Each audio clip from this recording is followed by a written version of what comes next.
Göyçayda Vətən müharibəsi qəhrəmanı şəhid İntizam Qaçayevin doğum günü qeyd olunub. Bu gün Göyçay rayonunun 2-ci Ərəbcəbirli kəndində Vətən müharibəsinin qəhrəman şəhidi İntizam Qaçayevin cənnətdəki növbəti doğum günü münasibəti ilə anım mərasimi keçirilib.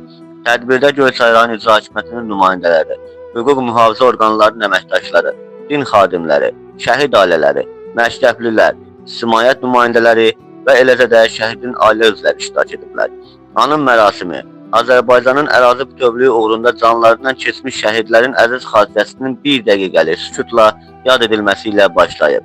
Çıxış edənlər gənc yaşına baxmayaraq döyüş tapşırıqlarını böyük şücaət və fədakarlıqla yerinə yetirən şəhid İntizam Qaçayevin igidliyindən, mərdliyindən və vətənpərvərliyindən söz açıblar.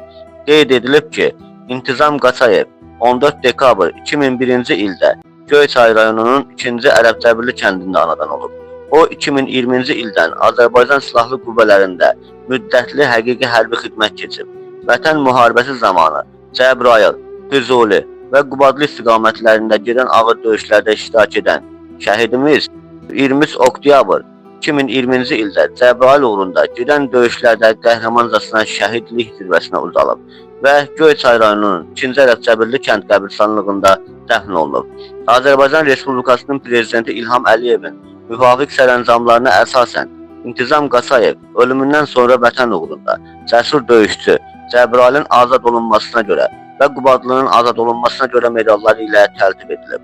Anım mərasiminin sonunda məktəblilər vətənpərvərlik mövzusunda şeirlər səsləndirib, şəhidin ruhuna dualar oxunub, məzarı önünə gül dəstələri düzülüb. Əgər İntizam Qaçayev yaşasaydı, bugün onun 24 yaşı tamam olacaqdı. Allah rəhmət eləsin, ruhu şad, məkanı cənnət olsun. Etibar Bəşirov, Göyçay naminə.